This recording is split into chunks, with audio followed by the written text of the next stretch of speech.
പെങ്ങളെ ഭർത്താവിനെ അനുസരിച്ചാ നിനക്ക് സ്വർഗമുണ്ട്, നിനക്ക് സ്വർഗത്തിന്റെ അനുഗ്രഹങ്ങളുണ്ട്. അങ്ങനെ അനുസരിക്കുന്ന ഒരു സ്വഭാവം നിനക്കുണ്ടോ? നീ സ്വാലിഹത്തായ പെണ്ണാണെന്ന് നബി മുഹമ്മദ് മുസ്തഫ സ്വല്ലല്ലാഹു അലൈഹി വസല്ലമ തങ്ങൾ പറയുമ്പോൾ മൂന്നാമത്തെ പെണ്ണാരെന്നറിയോ? സ്വാലിഹത്തായ പെണ്ണിന്റെ മൂന്നാമത്തെ അടയാളം എന്തെന്നറിയോ? മുത്തുനബി പറയുകയാ, ഭർത്താവിനെ ചതിക്കാത്ത പെണ്ണാ. ഭർത്താവിന്റെ അസാന്നിധ്യമുണ്ടല്ലോ, ഭർത്താവ് കച്ചവടത്തിന് പോയി, ഭർത്താവ് ഗൾഫിൽ പോയി, ആ സമയത്ത് ഒറ്റയ്ക്ക് തന്റെ മക്കളുമായി 2 നിലയുള്ള വീടിന്റെ അകത്ത് ഒറ്റയ്ക്ക് കഴിയുമ്പോഴും പടച്ചവരെ തന്റെ ഭർത്താവിനെ വഞ്ചിക്കാത്ത പെണ്ണുണ്ടല്ലോ, തന്റെ ഭർത്താവിന്റെ സമ്പാദ്യം സൂക്ഷിക്കുന്ന പെണ്ണുണ്ടല്ലോ, തന്റെ ഭർത്താവിന്റെ അഭിമാനം സൂക്ഷിക്കുന്ന പെണ്ണുണ്ടല്ലോ, അവൾ സ്വാലിഹത്തായ പെണ്ണാണെന്ന് നബി മുഹമ്മദ് മുസ്തഫ സ്വല്ലല്ലാഹു അലൈഹി വസല്ലമ തങ്ങൾ പറയുമ്പോൾ പടച്ചവനെ ചില ഭർത്താവിന്റെ മുന്നിലെങ്ങാളും ഭാര്യയെക്കുറിച്ച് മോശമായിട്ട് പറഞ്ഞ ഭർത്താവ് പറയും, എന്റെ ഭാര്യ ഒരിക്കലും അങ്ങനെ ചെയ്യില്ല. ആരെങ്കിലും തന്റെ ഭാര്യയെ കുറിച്ച് എന്തെങ്കിലും പറഞ്ഞാൽ പറയും, എന്റെ ആമിനായോ, ഞാൻ വിശ്വസിക്കൂല. എന്റെ പ്രിയമുള്ളവരെ, ഞാൻ പറഞ്ഞു വന്നത് എന്തെന്നറിയുമോ?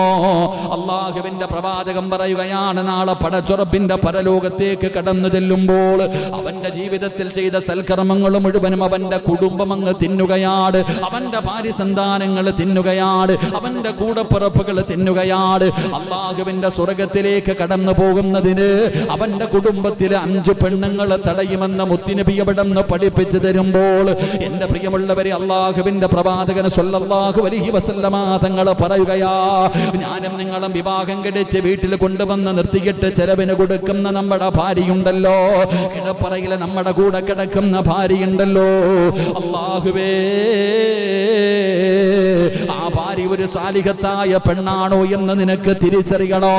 നിന്റെ ഭാര്യ ഒരു സാലിഹത്തായ പെണ്ണാണോ, അള്ളാഹു ഇഷ്ടപ്പെട്ട പെണ്ണാണോ? ആ പെണ്ണിന്റെ ജീവിതത്തിൽ ഉണ്ടാകുന്ന 7 അടയാളങ്ങളാണ് നാം പഠിച്ചുകൊണ്ടിരിക്കുന്നത്. പ്രവാചകൻ പറഞ്ഞല്ലോ, ഈ 4 അങ്ങനെയുള്ള ഒരു പെണ്ണിനെ ഏതെങ്കിലും ഒരു മനുഷ്യന് കിട്ടിയാൽ, സ്വാലിഹത്തായ ഒരു പെണ്ണിനെ ഒരാണിന് കിട്ടിയാൽ അവൻ ഭാഗ്യവാനാണ്, അവൻ രക്ഷപ്പെട്ടവനാണ്. അള്ളാഹുവിന്റെ പ്രവാചകൻ അവിടെന്ന് പറയുമ്പോ സ്വഹാബത്ത് ചോദിക്കുന്നു, യാ റസൂലല്ലാഹ്, അള്ളാന്റെ നബിയേ, സ്വാലിഹത്തായ ഭാര്യയുടെ അടയാളം എന്താ? സാലിഹത്തായ ഭാര്യയുടെ അടയാളം എന്താ? അള്ളാഹുവിന്റെ റസൂൽ അവിടെന്ന് പറഞ്ഞു കൊടുക്കുകയാ. ഒന്നാമത്തെ അടയാളം എന്തെന്നറിയുമോ? ഇദാ നളറ ഇലൈഹാ, അള്ളാഹുവിന്റെ റസൂൽ പറയുകയാണ്, ആ പെണ്ണങ്ങാണം തന്റെ ഭർത്താവിന്റെ മുഖത്ത് നോക്കിയാൽ ഭർത്താവിന്റെ ജീവിതത്തിലെ സർവ്വ പ്രയാസങ്ങളും മാറുകയാണ്, സർവ്വവേദനകളും മാറുകയാണ്, സർവ്വ ദുഃഖങ്ങളും മാറുകയാണ്. ആ പ്രിയപ്പെട്ടവളുടെ മടിത്തട്ടിലൊന്ന് പോയി കിടന്നാൽ പടച്ചവനെ എല്ലാ ടെൻഷനും മാറുകയാണ്. എന്തൊരു സന്തോഷമെന്നറിയുമോ, എന്തൊരു സമാധാനമെന്നറിയുമോ? ഭാര്യയുടെ ചിരി കണ്ടു കഴിഞ്ഞാൽ ഭർത്താവിന് സമാധാനമാണ്, വീട്ടിലേക്ക് കടന്നു ചെന്ന് കഴിഞ്ഞാൽ അവരുടെ ജീവിതം സന്തോഷമാണ്, സ്വർഗമാണ്, സ്വർഗമാണ്. പടച്ചവരെ, അങ്ങനെ ഏതെങ്കിലും ഒരു ഭർത്താവിന് സന്തോഷം തോന്നുന്നുണ്ടോ? നിന്റെ ഭാര്യയുടെ പുഞ്ചിരി കാണുമ്പോ, നിന്റെ ഭാര്യയുടെ മുഖം കാണുമ്പോ അല്ലാഹുവേ നിനക്ക് സമാധാനമുണ്ടോ? നിനക്ക് സന്തോഷമുണ്ടോ? നിന്റെ ടെൻഷൻ മാറുന്നുണ്ടോ? നിന്റെ പ്രയാസം മാറുന്നുണ്ടോ? നിന്റെ ഭാര്യയോട് നിന്റെ മനസ്സ് തുറന്ന് സർവ്വ കാര്യങ്ങളും പങ്കുവെക്കണമെന്ന് തോന്നുന്നുണ്ടോ? എങ്കിലും നിന്റെ ഭാര്യ ഒരു സ്വാലിഹത്തായ പെണ്ണാണെന്ന് നബി മുഹമ്മദ് മുസ്തഫ സ്വല്ലല്ലാഹു അലൈഹി വസല്ലമ തങ്ങൾ പഠിപ്പിക്കുകയാ. സ്വാലിഹത്തായ പെണ്ണിന്റെ ഒന്നാമത്തെ അടയാളം അതാണ്. അടയാളം ഭർത്താവ് തന്റെ രഹസ്യവും പരസ്യവും എല്ലാ കാര്യവും ഭാര്യയോട് പറയുന്നുണ്ട്. അങ്ങനെ ജീവിക്കുന്ന പലരെയും നമ്മൾ കണ്ടിട്ടുണ്ട്. പടച്ചവനെ, ഭാര്യയും ഭർത്താവും കൂട്ടുകാരെ പോലെ, ഫ്രണ്ട്സുകളെ പോലെ പടച്ചവനെ തമാശകൾ പറഞ്ഞ് രണ്ടുപേരും സന്തോഷത്തോടെ ജീവിക്കുകയാണ്. പടച്ചവനെ, ഭാര്യ വീടിന്റെ കവാടത്തിൽ കാത്തു നിൽക്കുകയാ, ഭർത്താവ് വരുന്നത് കാത്തിരിക്കുകയാണ്. അങ്ങനെ ഒരു കാലമുണ്ടായിരുന്നല്ലോ. ഭർത്താവ് താമസിച്ചാൽ വീടിന്റെ കവാടത്തിൽ തന്റെ ഭർത്താവിനെ കാത്തു നിൽക്കുന്ന ഭാര്യ, പടച്ചവനെ ഭർത്താവ് വരാതെ ഭക്ഷണം കഴിക്കൂല, ഭർത്താവ് കഴിക്കുന്ന പാത്രത്തിലെ ഭക്ഷണം കഴിക്കൂ. അങ്ങനെ കുടുംബജീവിതം നയിച്ചിരുന്ന നിന്റെ വാപ്പയെയും ഉമ്മയെയും മറന്നുപോയി. പഴയ തലമുറയിലെ മാതാപിതാക്കൾ പ്രായം ചെന്നവരാണെങ്കിലും എന്തൊരു സ്നേഹമെന്നറിയുമോ, എന്തൊരു സ്നേഹമെന്നറിയുമോ. ഭർത്താവ് കടിച്ച പാത്രത്തില് എന്തിന് എന്റെ വാപ്പ അല്ലെങ്കിൽ നിങ്ങളുടെ വാപ്പ കടിച്ചിട്ട് വെച്ച പാത്രത്തിലെ ഉമ്മ ഭക്ഷണം കഴിക്കൂ. കാരണം പടച്ചവനെ ഒരൽപ്പം ഭക്ഷണം അവർ പാത്രത്തിൽ വെക്കുമായിരുന്നു. ഇനി അവർ രണ്ടുപേരും ഒറ്റയ്ക്കാണെങ്കിൽ സുബ്ഹാനല്ലാഹ്, പഴയ വീടുകളിൽ ഒരു വലിയ പാത്രം കാണാ, അവരൊരുമിച്ച് ഭക്ഷണം കഴിക്കൂ, അവര് കുടുംബസമേതം ഒരുമിച്ച് ഭക്ഷണം കഴിക്കൂ. അങ്ങനെ കഴിച്ചതിലൂടെ ഉണ്ടാകുന്ന നേട്ടം എന്തെന്നറിയുമോ? ഒരുമിച്ച് ഭക്ഷണം കഴിക്കണ്, ഒരു പാത്രത്തില് ഭക്ഷണം കഴിക്കണ്. അങ്ങനെ ഭക്ഷണം കഴിച്ചാ അല്ലാഹു ആ ഭവനത്തിൽ ബർക്കത്ത് ചെയ്യുമെന്ന് ആദരവായ പ്രവാചകൻ നബി മുഹമ്മദ് മുസ്തഫ സല്ലല്ലാഹു അലൈഹി വസല്ലമ തങ്ങൾ പറയുമ്പോൾ എന്റെ പ്രിയപ്പെട്ട മാതാപിതാക്കളോട് ഓർമ്മപ്പെടുത്തുകയാണ്, നിങ്ങൾ വീട്ടിലൊരു വലിയ പാത്രം വാങ്ങണേ, നിങ്ങൾ വീട്ടിലൊരു വലിയ പാത്രം വാങ്ങണേ, എന്നിട്ട് നിങ്ങൾ ഒരുമിച്ചിരുന്നു ഭക്ഷണം കഴിക്കണേ. ഒരേ പാത്രത്തിൽ ഭാര്യയും ഭർത്താവും മാതാപിതാക്കളും മക്കളും എല്ലാവരും ഒരുമിച്ചിരുന്ന ഒരു പാത്രത്തിൽ ഭക്ഷണം കഴിച്ചാൽ അവർക്ക് അല്ലാഹു കൊടുക്കുന്ന 3 പ്രതിഫലം പറഞ്ഞു തരാ. അല്ലാഹു പഠിക്കാനുള്ള ഭാഗ്യം നൽകുമാറാകട്ടെ, നമുക്ക് പഠിക്കാനുള്ള ഭാഗ്യം നൽകുമാറാകട്ടെ. കുടുംബസമേതം ഭാര്യയും ഭർത്താവും മക്കളും ഒരുമിച്ചിരുന്ന് ഭക്ഷണം കഴിക്കണം. അങ്ങനെ ഭക്ഷണം കഴിച്ച അള്ളാഹു ആ കുടുംബത്തിന് 3 പ്രതിഫലം കൊടുക്കും. അള്ളാഹു നമുക്ക് ഈമാൻ തരുമാറാകട്ടെ, അള്ളാഹു ഈമാൻ തരുമാറാകട്ടെ. കഴിക്കൂലേ? ഞാൻ തെളിവ് സഹിതം പറഞ്ഞുതരാം, നിങ്ങൾ പേടിക്കണ്ട. നിങ്ങളുടെ ജീവിതം മാത്രം എടുത്തു നോക്കിയാൽ മതി, വേറെ ആരുടെയും ജീവിതം വേണ്ട. എന്റെ പ്രിയപ്പെട്ട സഹോദരങ്ങളെ, പഴയ വീടുകളിൽ ഉണ്ടായിരുന്നു, ഇപ്പത്തെ വീടുകളിൽ ഇല്ല. ഈ ഒരുമിച്ചിരുന്ന് ഭക്ഷണം കഴിക്കുന്ന വീടുകളിൽ അള്ളാഹുവിന്റെ ബർക്കത്ത് ഉണ്ടാകുമെന്ന് ആദരവായ പ്രവാചകൻ നബി മുഹമ്മദ് മുസ്തഫ സല്ലല്ലാഹു അലൈഹി വസല്ലം. സത്യല്ലേ? ഇവിടെ പണ്ടുള്ള ഒരു 15 വർഷം 20 വർഷം ബാക്കിലോട്ട് ചിന്തിക്ക്, എവിടെയാ അപ്പൊ ദാരിദ്ര്യം പറയണേ? എവിടെയാ ദാരിദ്ര്യമുള്ളത്? ഏതെങ്കിലും ആപ്പ അല്ലോ എന്റെ മോളെ കെട്ടിക്കും, എങ്ങനെ കെട്ടിക്കും, ടെൻഷൻ അടിച്ചിട്ടുണ്ടാ? ഉണ്ടോ മനുഷ്യ? ഇന്ന് നിനക്ക് ആകെ 2 എണ്ണേ ഉള്ളൂ. 10ാം ക്ലാസ്സിൽ പഠിക്കുന്ന ഒരു മകൾ, ഒരു ചെറിയ മകളെ ഉള്ളൂ. നീ ഇപ്പഴും ചിന്തിക്കുന്നത് എങ്ങനെ കെട്ടിക്കും. നിന്റെ ടെൻഷൻ അതാ അല്ലേ? വീട് നന്നാക്കണം, അത് റെഡിയാക്കണം, ഇത് എന്താ ജോലിയില്ല, കൂലിയില്ല, എന്റെ മോളെ എങ്ങനെ കെട്ടിക്കും? നിന്റെ അത്തായിക്ക് ഇത് വല്ലതും ചിന്ത ഉണ്ടായിരുന്നോ? അത്തായിക്ക് 5 എണ്ണം ഉണ്ടായിരുന്നല്ലോ. നിന്റെ സഹോദരിമാർ 5 പെങ്ങന്മാരുണ്ടായിരുന്നല്ലോ, 6 എണ്ണം ഉണ്ടായിരുന്നല്ലോ. നിന്റെ വാപ്പ ഏതെങ്കിലും പള്ളിയുടെ ലെറ്റർ പേഡും കൊണ്ട് വെള്ളിയാഴ്ച പള്ളിയുടെ മുന്നിൽ പോയിരുന്ന് എരന്നിട്ട കെട്ടിച്ച് ഏത് വാപ്പായ അപ്പൊ പണ്ട് പിരിവിന് പോയിട്ടുള്ള? നിങ്ങൾ പറ, എന്തും ഉണ്ടായിരിക്കണം ഉള്ളത് ചോദിക്കുമ്പോ. ഇവിടെ നിങ്ങളൊരു 10-25 കൊല്ലം, എന്റെ കാലം കഴിഞ്ഞ് എന്റെ പോട്ടെ ഒരു 30 കൂടി ബാക്കിലോട്ട് ചിന്തിക്ക്. ഏത് പള്ളിയുടെ ലെറ്റർ പേഡും കൊണ്ടാ ഇവിടെ നിന്ന് അങ്ങനെ ഒന്ന് എഴുതി കൊടുത്തേക്കില്ലട്ടാ. അല്ലാഹു ആലം, അല്ലാഹു ഈമാൻ നൽകുമാറാകട്ടെ. പള്ളിയുടെ കൊച്ചിനെ ഉണ്ടെന്ന് ചില മക്കൾ പെണ്ണിനെ കെട്ടിച്ച് 2 മക്കളുമായി ഇപ്പോഴും പിരിവ് നടത്തുന്നവരുണ്ട്, നടത്തുന്നവരുണ്ടപ്പാ. അല്ലാഹു കാത്തുരക്ഷിക്കുമാറാകട്ടെ. എന്നാൽ പാപങ്ങളുണ്ട്, ഇല്ലാന്ന് ഞാൻ പറയുന്നില്ല. എന്റെ പ്രിയ പന്ന ഒരു 10-25 കൊല്ലം മുമ്പ് ആര് പിരിവെടുത്തിട്ട? അത് അല്ലാഹു അറിയാം, പടച്ചവനറിയാ, അല്ലാഹു നോക്കിക്കൊള്ളതൊക്കെ. ഇതിന് ഈമാനപ്പൊ ഒരു വിശ്വാസം. പാകേറിയ റബ്ബിനറിയാൻ രിസ്ക് തരാൻ. എന്റെ ഭാര്യ ആരാണെന്ന് അല്ലാഹു ഇപ്പൊ ഞാൻ ജനിച്ചപ്പെട്ട റബ്ബ് തീരുമാനിച്ചിട്ടില്ല എന്റെ ഭാര്യ ആരാണെന്ന്. ഞാൻ എത്രാമത്തെ വയസ്സിൽ പെണ്ണ് കെട്ടുവന്ന്. പണം ഉണ്ടെങ്കിലും ഇല്ലെങ്കിലും ഇന്ന് വീടുണ്ടെങ്കിലേ കെട്ടത്തുള്ളൂ. ഇന്ന് വീടുണ്ടെങ്കിലേ കെട്ടു. നമ്മുടെ അത്ത കെട്ടിയത് വീടുണ്ടായിട്ടാ? പറ. എന്റെ അത്ത കെട്ടിയത് എന്താ? എന്റെ വാപ്പ എന്തായാലും വീടുണ്ടായിട്ടല്ല, ഉമ്മാനെ കെട്ടിയിട്ട് പാലക്കാട്ട് പോയി കെട്ടിയിട്ട് വീട്ടിൽ വന്നിട്ട് വീടൊക്കെ ഉണ്ടാക്കിയേ. എന്ത് സന്തോഷമില്ലേ? അൽഹംദുലില്ലാ. അല്ലാഹു അദ്ദേഹത്തിന്റെ ഖബറുടെ സ്വർഗ്ഗമാക്കി കൊടുക്കുമാറാകട്ടെ. ഞങ്ങളുടെ ഉമ്മ എപ്പോഴും ജീവിച്ചിരിപ്പുണ്ട്. അല്ലാഹു ആഫിയത്തും ദീർഘായുസ്സും കൊടുക്കുമാറാകട്ടെ. നമ്മൾ ചിന്തിച്ചാൽ മതി, അല്ലാഹു എല്ലാം തരും പടച്ചവൻ. നബി സല്ലല്ലാഹു അലൈഹി വസല്ലമ തങ്ങൾ പൊന്നുമോളെ കെട്ടിച്ചു കൊടുത്ത ആർക്കാ? അലിയായിരുന്നു നിങ്ങൾക്ക്? അംബാനിയായിരുന്നു അലിയായിരുന്നു അല്ല. എന്റെ പ്രിയപ്പെട്ടവരെ, എന്താ അപ്പൊ എല്ലാവരും പണക്കാർ കെട്ടിച്ചു, പാവപ്പെട്ടവര്. അപ്പൊ നിങ്ങൾ ചോദിക്കും, ഉസ്താദ് അതപ്പോ എങ്ങനെ ഉസ്താദ്? അല്ലാഹ്ക്ക് അറിയാൻ ചങ്ങാതി, നേരെയാക്കാൻ. അല്ലാഹു ഈമാൻ തരുമാറാകട്ടെ. അപ്പൊ ഞാൻ പറഞ്ഞു വന്നത്, കൂട്ടത്തിൽ ഒരുമിച്ചിരുന്ന് ഭക്ഷണം കഴിച്ചാൽ കിട്ടുന്ന ഒന്നാമത്തെ നേട്ടം, അല്ലാഹു ആ വീട്ടിൽ ബർക്കത്ത് ചെയ്യും. അത് മതി. ബർക്കത്ത് കിട്ടിയ രക്ഷപ്പെട്ടു, ദുനിയാവും രക്ഷപ്പെട്ടു, ആഖിറവും രക്ഷപ്പെട്ടു. അല്ലാഹു രക്ഷപ്പെടുത്തുമാറാകട്ടെ. രണ്ട് മനസ്സുകൾ തമ്മിൽ ബന്ധവും സ്നേഹവും ഉണ്ടാകുമെന്ന് നബി മുഹമ്മദ് മുസ്തഫ. ഓ അല്ലേ? എടാ അവൻ എൻ്റെ കൂടെ പുറപ്പു, നീ പോടാ അല്ലേ? പണ്ടൊക്കെ പറയുമായിരുന്നു, ആര് പറഞ്ഞാൽ എടാ അവ എൻ്റെ രക്തോടാ, എൻ്റെ കൂടെ പുറപ്പെടാ. ഇപ്പോ ഇതിന്റെ പണി അല്ലേ? സഹോദരങ്ങൾ തമ്മിലൊരു ബന്ധമുണ്ടായിരുന്നു പണ്ട്. ഭാര്യയും ഭർത്താവും തമ്മിൽ മാനസികമായിട്ട് ഒരു തെറ്റ് ചെയ്യാൻ അവസരം കിട്ടുമ്പോ ഭാര്യ ചിന്തിക്കല്ല, എൻ്റെ ഇക്കാനെ ഞാൻ എങ്ങനെ ചതിക്കും പടച്ചവനെ. അല്ല പിന്നെ അള്ളാനെ കുറിച്ചുള്ള ചിന്തയ്ക്ക് അവരിയായി എൻ്റെ ഭർത്താവിനെ ഞാൻ എങ്ങനെ വഞ്ചിക്കും. എൻ്റെ ഭാര്യ അങ്ങാണ് ഇത് അറിഞ്ഞവള് നെഞ്ചു പൊട്ടിയിട്ട് മരിച്ചു പോലോ. അല്ല, സ്നേഹബന്ധം ഉണ്ടായിരുന്നു സഹോദര, കൂടപ്പുറപ്പുകൾ. ഇന്ന് ഒരു മതിലിന് അക്കരെ ഇക്കരെ ഒരു വീടിന്റെ അകത്ത് യുദ്ധം നടക്കുന്നുണ്ട്. അള്ളാഹു കാത്തിരക്ഷിക്കുമാറാകട്ടെ. പറ, അള്ളാഹു കാത്തിരക്ഷിക്കുമാറാകട്ടെ. ഏറ്റവും വലിയ ശത്രു ആരാ? എൻ്റെ പ്രിയപ്പെട്ടവരെ, നമ്മൾ വിചാരിച്ചിരിക്കുന്നത് എന്നോട് ഏറ്റവും വലിയ അസൂയ എൻ്റെ അയൽവാസിക്കാണെന്നാണ്. അങ്ങനെ നമ്മൾ കരുതിയിരിക്കണേ. അല്ല, ഏറ്റവും കൂടുതൽ അസൂയ ആർക്കാ? അയൽവാസിക്കല്ല. അയൽവാസിക്കല്ല നമ്മളോട് ഏറ്റവും കൂടുതൽ അസൂയ തോന്നുന്നത്. തെളിവ് ഞാൻ പറഞ്ഞു തരാം. അള്ളാഹു ഈമാൻ തരുമാറാകട്ടെ. അള്ളാഹു ഈമാൻ തരുമാറാകട്ടെ. നമ്മളോട് ഏറ്റവും കൂടുതൽ അസൂയ തോന്നുന്നത് നമ്മുടെ കൂടപ്പുറപ്പിനാ. പിന്നെ നാട്ടുകാർക്ക് തോന്നും.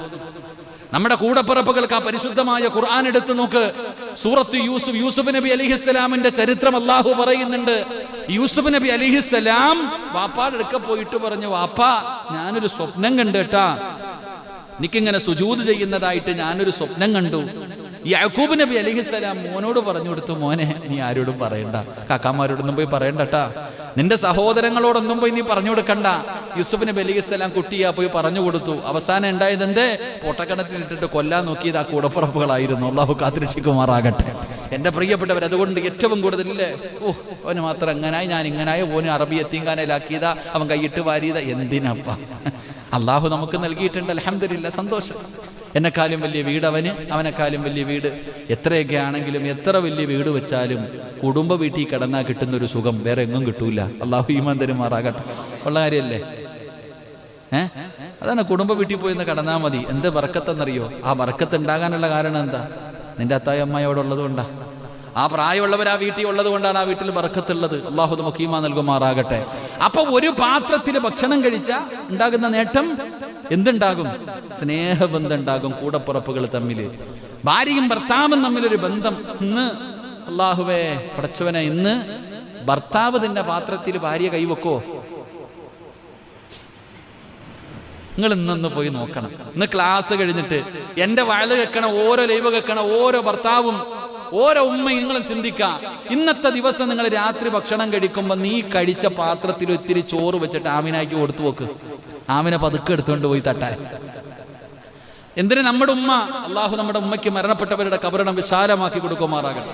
ജീവിച്ചിരിക്കുന്ന ഉമ്മയ്ക്ക് അള്ളാഹു ദീർഘായുസ് കൊടുക്കുമാറാകട്ടെ. ഉമ്മ ഇങ്ങനെ പണ്ട് ഒരു ചെറിയ ഒരു കലത്തിനകത്തങ്ങിട്ടിട്ട് കുലുക്കും, ഇങ്ങനെ കൈയിട്ടങ്ങിട്ട് കുഴയ്ക്കും. സാമ്പാറും തൈരും എല്ലാം കൂടെ ഒരു സിമെന്റ് കുഴക്കണ പോലെ, ഇപ്പം മിസ്സിയും കുഴക്കണ പോലെ ഉമ്മ അങ്ങോട്ട് കൈയിട്ടൊരു കുഴ കുഴച്ചിട്ട് ഇങ്ങോട്ട് വാരിയിട്ട് വേണോടാ വേണം, അള്ളാഹു ഓടിച്ചെല്ലും വാരി തിന്നാൻ. ഇന്ന് നിങ്ങൾ വീട്ടിൽ പോകാം, ക്ലാസ് എല്ലാം കഴിഞ്ഞ് വീട്ടിൽ പോയിട്ട് രാത്രി ചോറിടാൻ നേരത്ത് അൻസാരി എണ്ണൻ ചോറിൻ്റെ അകത്തോട്ട് കൈയിട്ട് അങ്ങോട്ട് കുഴയ്ക്കുക. എല്ലാം അങ്ങോട്ട് കുഴച്ചിട്ട്, അൻസാരി എണ്ണന് മോനാ മോളാ ഉള്ളേ? ആ മോൻ. എത്ര വയസ്സുണ്ട്? 22. പോട്ടെ, വീട്ടിൽ പോയിട്ട് 22 വേണ്ട, ഒരു 5ഓ 6ഓ വയസ്സുള്ള മുഖന്റെ വെച്ചിട്ട് ഇങ്ങനെ ചോറങ്ങോട്ട് കുഴിച്ചിട്ട്, വാടാ മോനെ വാരിത്തരാം, വാപ്പ തിന്നോളെ, വാപ്പ തിന്നാം. കാരണം അത് വേസ്റ്റാ. ഒരാൾ തിന്നതിന്റെ ബാക്കി തിന്നാൻ പാടില്ലല്ലോ. അവൻ എങ്ങനെയാ വാപ്പ പഠിപ്പിച്ച് വെച്ചിരിക്കണം, പിന്നെ എങ്ങനെ നേരെയാവാനാ? അള്ളാഹു ഈമാൻ തരുമാറാകട്ടെ. ഇതാ അവസ്ഥ. അതുകൊണ്ട് ഞാൻ പറയുന്നു, ഞാൻ തമാശക്ക് പറഞ്ഞതല്ല. എൻ്റെ പ്രിയപ്പെട്ട സഹോദരങ്ങളെ, ഒരുമിച്ച് ഭക്ഷണം കഴിച്ചാൽ ആ വീടിൻ്റെ അകത്ത് മനസ്സുകൾ തമ്മിലൊരു ബന്ധമുണ്ടാകും, സ്നേഹബന്ധം ഉണ്ടാകും. അള്ളാഹു നിലനിർത്തി തരുമാറാകട്ടെ. അള്ളാഹു നിലനിർത്തി തരുമാറാകട്ടെ. 3, ഒരുമിച്ച് ഭക്ഷണം കഴിച്ചാൽ എൻ്റെ പ്രിയപ്പെട്ട സഹോദരങ്ങളെ, ഒന്നാമതായിട്ട് അല്ലാഹു ആ വീട്ടിൽ ബർക്കത്ത് നൽകുകയാണ്. 2 മനസ്സുകളെ തമ്മിൽ സ്നേഹബന്ധം ഉണ്ടാവുകയാണ്. 3ാമത്തെ കാര്യം എന്തെന്നറിയുവോ? അല്ലാഹു അവരുടെ ഹൃദയത്തിൻ്റെ അകത്ത് ശത്രുത കൊടുക്കൂല. ആ വീട്ടുകാരുടെ ഹൃദയത്തിൻ്റെ അകത്ത് ശത്രുത കൊടുക്കൂല. പടച്ചവനെ, ഇന്നില്ലാതെ പോയതും അത് തന്നെയാണ്. ഏറ്റവും വലിയ ശത്രു നാട്ടതാ സ്വന്തം കൂടപ്പിറപ്പാട്. മരിച്ചാലും കേറില്ലടാ, മരിച്ചാലും നീ എന്റെ വീടിന്റെ അകത്ത് കേറാൻ പാടില്ല എന്ന് കൂടപ്പിറപ്പുകൾ പറയുമ്പോ, ഒരേ വീടിന്റെ അകത്ത് തന്നെ 2 ഭക്ഷണം വെക്കുന്ന അവസ്ഥ, 2 അടുക്കള വെക്കുന്ന അവസ്ഥ. എന്റെ പ്രിയപ്പെട്ടവരെ, അതുകൊണ്ട് നിങ്ങൾ മറന്നു പോകരുത്. അല്ലാഹുവിന്റെ പ്രവാചകൻ അനസ് റളിയല്ലാഹു തആല പറഞ്ഞു തരികയാ. അതുകൊണ്ട് ഒരുമിച്ച് ഭക്ഷണം കഴിച്ചാ അല്ലാഹു ദുനിയാവിൽ കൊടുക്കുന്ന പ്രതിഫലം 1, അല്ലാഹു ആ വീട്ടിൽ ബറക്കത്ത് ചെയ്യുകയാണ്. 2, മനസ്സുകൾ തമ്മിൽ സ്നേഹബന്ധം കൊടുക്കുകയാണ്. 3, ആ വീടിന്റെ അകത്ത് നിന്ന് ശത്രുത അല്ലാഹു മാറ്റുകയാ.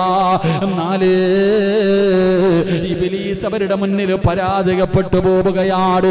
ഇബ്ലീസിന് ആ വീടിന്റെ അകത്ത് സ്ഥാനമില്ല. ഇബ്ലീസിനും തന്റെ മക്കൾക്കും കൈയിട്ട് കടിക്കാനുള്ള അവസരമില്ല. എന്റെ പ്രിയപ്പെട്ടവരെ, നാളെ പടച്ച റബ്ബിന്റെ സ്വർഗത്തിലും അവർ ഒരുമിച്ചാ. അതുകൊണ്ട് എന്റെ പ്രിയമുള്ളവരെ, പ്രവാചകൻ അവിടെ നിന്ന് പറയുകയാണ്, സാലിഹത്തായ പെണ്ണിന്റെ 1ാമത്തെ അടയാളം എന്തെന്നറിയുവോ? അവളുടെ മുഖത്ത് നോക്കിയാൽ സർവ്വ പ്രശ്നങ്ങൾക്കും പരിഹാരമായി, അവിടെ നിന്ന് സമാധാനമായി. ഏത് വേദനയും എത്ര വലിയ പ്രയാസവും ഭാര്യയൊന്ന് തലയിൽ കൈവച്ചിട്ട് പോട്ടയിക്ക ഞാനുണ്ടല്ലോ എന്ന ഒരൊറ്റ വാക്ക് മതി മോനെ, എല്ലാ പ്രശ്നങ്ങൾക്കും പരിഹാരമാവുകയാണ്.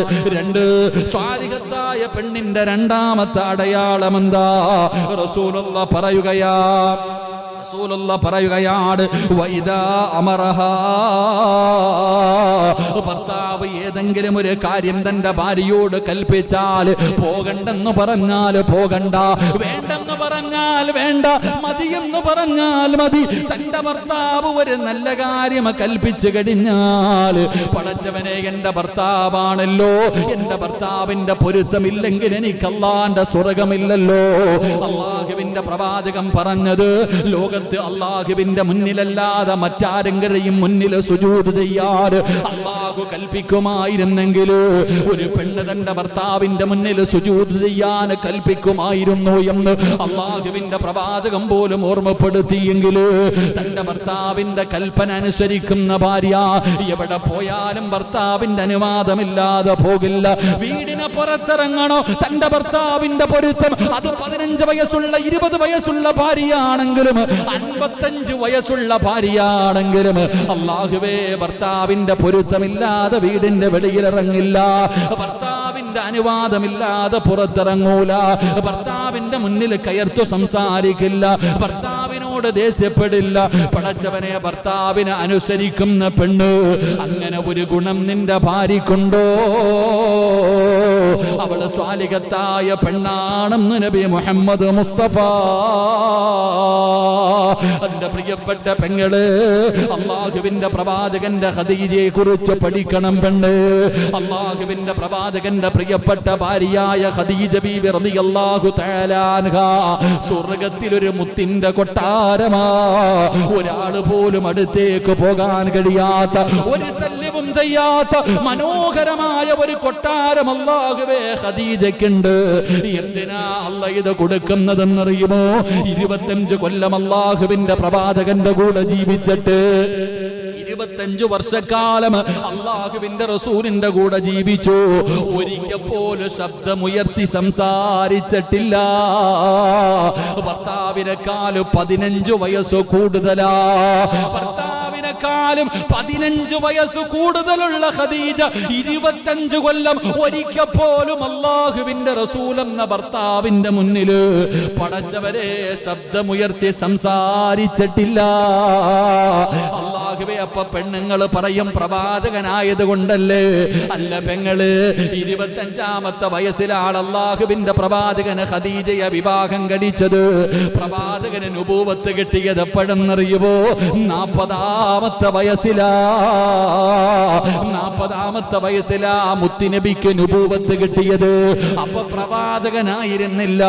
ആ 25 കൊല്ലത്തിന്റെ ഇടയിൽ ഭർത്താവിന്റെ മുന്നിൽ ശബ്ദമുയർത്തിയിട്ടില്ലാത്തത് കാരണം അല്ലാഹു സ്വർഗത്തിൽ ആരും ചെല്ലാത്ത ഒരു മുത്തിന്റെ കൊട്ടാരം കൊടുക്കുമെന്ന് മുത്തുനബി പറയുമ്പോ, പെങ്ങളെ, ഭർത്താവിനെ അനുസരിച്ചാ നിനക്ക് സ്വർഗമുണ്ട്, നിനക്ക് സ്വർഗത്തിന്റെ അനുഗ്രഹങ്ങളുണ്ട്. അങ്ങനെ അനുസരിക്കുന്ന ഒരു സ്വഭാവം നിനക്കുണ്ടോ? നീ സ്വാലിഹത്തായ പെണ്ണാണെന്ന് നബി മുഹമ്മദ് മുസ്തഫ സ്വല്ലല്ലാഹു അലൈഹി വസല്ലമ തങ്ങൾ പറയുമ്പോൾ മൂന്നാമത്തെ പെണ്ണാരെന്നറിയോ? സ്വാലിഹത്തായ പെണ്ണിന്റെ മൂന്നാമത്തെ അടയാളം എന്തെന്നറിയോ? മുത്തുനബി പറയുകയാ, ഭർത്താവിനെ ചതിക്കാത്ത പെണ്ണാ. ഭർത്താവിന്റെ അസാന്നിധ്യമുണ്ടല്ലോ, ഭർത്താവ് കച്ചവടത്തിന് പോയി, ഭർത്താവ് ഗൾഫിൽ പോയി, ആ സമയത്ത് ഒറ്റയ്ക്ക് തന്റെ മക്കളുമായി 2 നിലയുള്ള വീടിന്റെ അകത്ത് ഒറ്റയ്ക്ക് കഴിയുമ്പോഴും പടച്ചവരെ തന്റെ ഭർത്താവിനെ വഞ്ചിക്കാത്ത പെണ്ണുണ്ടല്ലോ, തന്റെ ഭർത്താവിന്റെ സമ്പാദ്യം സൂക്ഷിക്കുന്ന പെണ്ണുണ്ടല്ലോ, തന്റെ ഭർത്താവിന്റെ അഭിമാനം സൂക്ഷിക്കുന്ന പെണ്ണുണ്ടല്ലോ, അവള് സ്വാലിഹത്തായ പെണ്ണാണെന്ന് നബി മുഹമ്മദ് മുസ്തഫ സ്വല്ലല്ലാഹു അലൈഹി വസല്ലമ തങ്ങൾ പറയുമ്പോൾ പടച്ചവനെ ചില ഭർത്താവിന്റെ മുന്നിലെങ്ങാളും ഭാര്യയെക്കുറിച്ച് മോശമായിട്ട് പറഞ്ഞ ഭർത്താവ് പറയും, എന്റെ ഭാര്യ ഒരിക്കലും അങ്ങനെ ചെയ്യില്ല. ആരെങ്കിലും തന്റെ ഭാര്യയെ കുറിച്ച് എന്തെങ്കിലും പറഞ്ഞാൽ പറയും, എന്റെ ആമിനായോ, ഞാൻ വിശ്വസിക്കൂല. എന്റെ പ്രിയപ്പെട്ടവരെ, ഭാര്യ എങ്ങനാ? തന്റെ ഭർത്താവ് നാട്ടിലില്ല, തന്റെ ഭർത്താവിന്റെ സമ്പത്തും തന്റെ ശരീരവും സൂക്ഷിക്കുന്ന പെണ്ണ് നമ്മുടെ ഭാര്യ അങ്ങനത്തെ ഒരുത്തിയാണെങ്കിൽ, ഒരിക്കലും നമ്മളെ ചതിക്കാത്ത ഒരു പെണ്ണാണ് നമ്മുടെ ഭാര്യയെങ്കിൽ, അള്ളാഹു അവൾ സാലിഹത്താണെന്ന് നബി മുഹമ്മദ് മുസ്തഫ സല്ലല്ലാഹു അലൈഹി വസല്ലം അങ്ങനെ ഒരു ഉറച്ച വിശ്വാസം. എന്റെ ഭാര്യ ആരെയും ഫോൺ വിളിക്കൂല, എന്റെ ഭാര്യ ആർക്കും മെസ്സേജ് എഴുതൂല, എന്റെ ഭാര്യ ഒരിക്കലും എന്നെ വഞ്ചിക്കില്ല, അങ്ങനൊരു വിശ്വാസം. എന്റെ പ്രിയപ്പെട്ടവരെ, നമുക്ക് നമ്മുടെ ഭാര്യ അങ്ങനെ ആകണം. തന്റെ ഭർത്താവിന്റെ സമ്പാദ്യവും എല്ലാം സൂക്ഷിക്കുന്ന പെണ്ണ്. അല്ലാതെ എടുത്ത് ഒളിച്ചും പാത്തും അങ്ങോട്ടും ഇങ്ങോട്ടും കൊടുക്കല്ല, ഭർത്താവ് അറിയാതെ എടുത്തും അങ്ങോട്ട് കൊടുക്കുക, അങ്ങനൊന്നും കൊടുക്കാൻ പാടില്ല. അള്ളാഹു ഈമാൻ തരുമാറാകട്ടെ. അതാരുമാണെങ്കിലും ചെയ്യാൻ പാടുണ്ടോ? ഭർത്താവിന്റെ സമ്പാദ്യം വാപ്പ ചോദിച്ചാലും ഉമ്മ കൊടുക്കാൻ പാടുണ്ടോ? എന്റെ ഭാര്യയെ ഞാൻ കഷ്ടപ്പെട്ടുണ്ടാക്കുന്ന സമ്പത്ത് എന്റെ അനുവാദം ഇല്ലാതെ എടുത്ത് ആർക്കെങ്കിലും കൊടുക്കാൻ പാടുണ്ടോ? പറയങ്ങാതി കൊടുക്കാൻ പാടുണ്ടോ? ഇല്ല. എന്തുകൊണ്ട്? ഭർത്താവിന്റെ അനുവാദം, സമ്പത്തും ശരീരവും സൂക്ഷിക്കുന്നവളാകണം ഭാര്യ. എന്റെ പ്രിയപ്പെട്ടവർ, ഇന്നത്തെ പെണ്ണുങ്ങൾ അങ്ങനൊന്നുമല്ല. പല പരിപാടികളും ഇടയിലൂടെ എടുത്ത് നടക്കും, ഭർത്താവിന്റെ അനുവാദം ഒന്നും ചോദിക്കാതെ എടുത്ത് അവിടെ കടം കൊടുക്കും, വല്ലവരും ചോദിക്കും, കൂടപ്പുറപ്പം ചോദിക്കുമ്പോൾ കൊടുക്കും. നമ്മളും അങ്ങനെ തന്നെ. ഭർത്താവിന്റെ പ്രിയപ്പെട്ട സഹോദരങ്ങളെ, ഭാര്യയുടെ അനുവാദമില്ലാതെ ഭാര്യയുടെ സ്വർണ്ണം എടുത്ത് വിൽക്കുന്നവന്മാരുണ്ട്. അല്ലാഹു കാത്തിരക്ഷിക്കുമാറാകട്ടെ. മഹറെടുത്ത് കൊടുക്കാവോ? ഭാര്യയുടെ സ്വർണം നമുക്ക് എടുക്കാവോ? എന്തെങ്കിലും ഇങ്ങനെ ഇരിക്കണേ? എന്താണ് ഷാജിക്കാടെ ഭാര്യയുടെ സ്വർണ്ണം ഉണ്ട്, ഷാജിക്കായ്ക്ക് എടുക്കാവോ? ചോദിക്കാതെ എടുക്കാൻ പറ്റുമോ? അതെടുക്കാൻ പറ്റാത്ത നമ്മുടെ ഭാര്യയല്ലേ? എന്തേ പറ്റാതെ? എന്താ ഷൗകണ്ണേ? അതൊക്കെ പിന്നെ ചോദിക്കാനൊന്നും ഇല്ല അല്ലേ? നമ്മൾ ശ്രദ്ധിക്കേണ്ട കാര്യം, എന്റെ ഭാര്യയുടെ സ്വർണം അല്ലേ, അപ്പൊ അത് എന്റേതാണോ? അല്ല. കാരണം ബന്ധം ഒഴിയുമ്പോ ഇതൊക്കെ തിരിച്ചു കൊടുക്കണോ? ഒരു ഭാര്യയും ഭർത്താവും തമ്മിൽ തലാക്ക് ബന്ധം ഒഴിഞ്ഞു അല്ലേ? രണ്ടുപേരും ബന്ധം ഒഴിയുമ്പോ 50 പവൻ തന്നിട്ടുണ്ട്, തിരിച്ചു തരണം. കൊടുക്കണോ? നമ്മുടേതാണെങ്കിൽ കൊടുക്കണ്ടല്ലോ, അപ്പൊ കൊടുക്കണം. അപ്പൊ അതിനർത്ഥം എന്താണ്? അത് നമ്മുടേതല്ലാണ്. പക്ഷെ മഹർ വരെ തിരിച്ചു വാങ്ങിക്കൊണ്ടു പോകുന്ന മഹാന്മാരുണ്ട്. മഹർ വരെ ഒരിക്കലും പെണ്ണിന്റെ ഇന്ന് മഹർ തിരിച്ചു വാങ്ങാൻ പാടില്ല. അല്ലാഹു ഈമാൻ തരുമാറാകട്ടെ. അത് അവൾ കൊള്ളതാ, അത് അവളുടെ അവകാശം. മഹർ തിരിച്ചു വാങ്ങാൻ കഴിയില്ല. ഭാര്യയുടെ സ്വർണ്ണമാണെങ്കിലും അനുവാദം ചോദിച്ചിട്ടേ എടുക്കാവൂ. അവളുടെ മാതാപിതാക്കളോടൊക്കെ ചോദിക്കണം, എന്നിട്ട് വേണം എടുക്കാൻ കേട്ടോ. കെട്ടിക്കൊണ്ട് വന്നതിന്റെ പിറ്റേ ദിവസം രാവിലെ തന്നെ മോതിര ഊരണ മഹാന്മാരാ. അല്ലാഹു ഈമാൻ തരുമാറാകട്ടെ. കെട്ടിക്കൊണ്ട് വന്ന് പിറ്റേ ദിവസം രാവിലെ പറയാ, കല്യാണ ചെലവിന്റെ ചെമ്പൊക്കെ ഇവിടെ കിടക്കുന്ന, വണ്ടി വാടക കൊടുക്കണം, അമിന മോതിര ഊരെന്ന് പറയുന്ന മഹാന്മാര്. പടച്ചവനെ അല്ലാഹു ഈമാൻ നൽകി അനുഗ്രഹിക്കുമാറാകട്ടെ. സ്വർണ്ണത്തിൽ തൊട്ട് നോക്കണം, അപ്പൊ അറിയാം ഭാര്യയുടെ. എന്റെ ഭാര്യ പാവമല്ല, എന്റെ ആയിഷ എന്തൊരു പാവാന്നറിയോ? സ്വർണ്ണത്തിലൊന്ന് കൈ വെച്ച് നോക്കിയാൽ മതി, അപ്പൊ അറിയാം ഭാര്യയുടെ സ്വഭാവം. ചവിട്ടിയെ കടിക്കാത്ത പാമ്പില്ലെന്ന് പറയണ പോലെ. ശരി, അള്ളാഹു നമ്മുടെ ഭാര്യ. ഇപ്പം ഞാൻ പറഞ്ഞു വന്നത്, നമ്മുടെ ഭാര്യമാർ ജീവിതത്തിൽ ഒരുപാട് പിഴവുകൾ സംഭവിക്കുന്നുണ്ട്. ജീവിതത്തിൽ പിഴവ് പറ്റിപ്പോയി എത്രയോ സഹോദരിമാർ ഉസ്താദെ പറ്റിപ്പോയല്ലോ ജീവിതത്തിൽ കരയുന്ന ഒരുപാട് പേരുണ്ട്. തന്റെ ഭാര്യയ്ക്ക് എന്തെങ്കിലും ഒരു പോരായ്മ, ഒരു മെസ്സേജ് എഴുതിയതിന്റെ പേരിൽ തലാക്ക് പറയുന്ന മഹാന്മാരുണ്ട്. എന്തിന് സഹോദരങ്ങൾ എങ്ങനെ ചെയ്യണത്? നമ്മുടെ ഭാര്യ വിട്ടുവീഴ്ച ചെയ്യണമല്ലോ. ഏതെങ്കിലും ഒരു സാഹചര്യത്തിൽ പെട്ടുപോകാം, ഒരു മെസ്സേജ് എഴുതി, അല്ലെങ്കിൽ എന്തെങ്കിലും ഒരു തെറ്റ് ചെയ്തു പോയി, ഒരു അവസരം കൊടുക്കാൻ തയ്യാറാകുന്നില്ല. എന്തെങ്കിലും നിസ്സാര കാര്യത്തിന്റെ പേരിൽ കൊണ്ടുപോയി ഒഴിവാക്കാൻ കുടുംബക്കാരെല്ലാവരും ഒഴിവാക്കാനാ നോക്കുന്നത്. എടാ, നീ എന്തൊക്കെ ചെയ്യുന്നു? ഒരു ഭാര്യ ഒരു മെസ്സേജ് എഴുതി, അല്ലെങ്കിൽ ഭാര്യയുടെ ഫോണിൽ ഒരു കോൾ വന്നു സംസാരിച്ചത് എന്തൊരു പേര് തലാക്ക്. ഈ പറയുന്നവൻ ആരോടൊക്കെ സംസാരിക്കുന്നു? പറയുന്നവൻ ആർക്കൊക്കെ മെസ്സേജ് എഴുതുന്നു? മനസ്സറിഞ്ഞൊന്ന് തൗബ ചെയ്താൽ തീരാത്ത ഏത് പാപമാവുള്ളേ? ഒന്ന് തൗബ ചെയ്താൽ തൗബയുടെ വില നിനക്കറിയാഞ്ഞിട്ടാ. മഹാനായ നബിയുനാ റസൂലുള്ളാഹി സ്വല്ലല്ലാഹു അലൈഹി വസല്ലം, എൻ്റെ പ്രിയപ്പെട്ട പെങ്ങളെ, മനസ്സിന്റെ ഉള്ളിൽ ഭർത്താവിനെ വഞ്ചിച്ചു പോയല്ലോ, എൻ്റെ ഭർത്താവിനോട് ഞാൻ അങ്ങനെ ചെയ്തു പോയല്ലോ. മനസ്സിന്റെ ഉള്ളിൽ വേദനകളുമായി കഴിയുന്ന ഒരുപാട് പെണ്ണുങ്ങളുണ്ട്. എൻ്റെ പ്രിയപ്പെട്ട പെണ്ണേ, ജീവിതത്തിൽ പിഴവ് സംഭവിച്ചു പോയെങ്കിൽ നീ അള്ളാഹുവിന്റെ മുന്നിൽ പശ്ചാത്തപിച്ചു മടങ്ങ്. ഒരു ചരിത്രം പറയാ, മഹാനായ നബി മുഹമ്മദ് മുസ്തഫ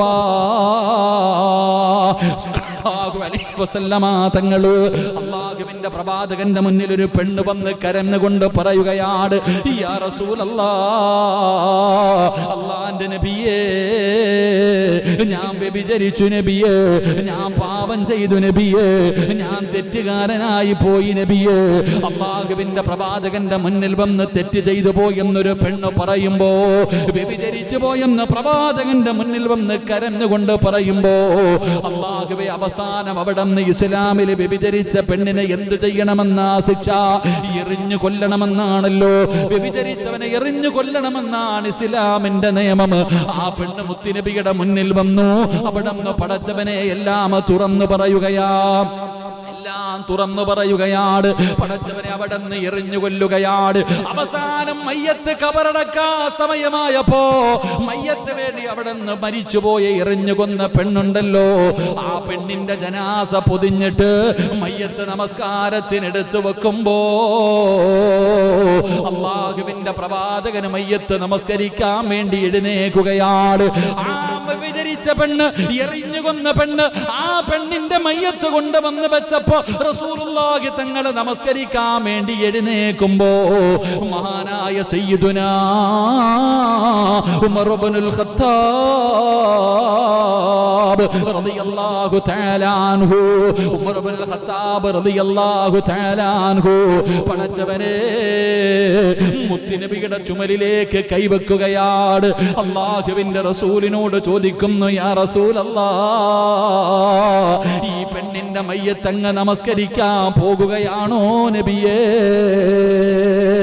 ഈ വ്യഭിചാരത്തിൽ എറിഞ്ഞു കൊന്ന പെണ്ണ്, ഈ പെണ്ണിനെ എറിഞ്ഞു കൊന്നതാണല്ലോ, ഇവളുടെ മയ്യത്ത് നമസ്കാരത്തിന് ഇമാമത്ത് നിൽക്കാൻ പോവുകയാണോ? അല്ലാഹുവിന്റെ പ്രവാചകനോട് ഉമർ ഇബ്നുൽ ഖത്താബ് റളിയല്ലാഹു തആല അൻഹു ചോദിക്കുമ്പോ റസൂലുള്ളാഹി പറഞ്ഞു, ഉമറേ,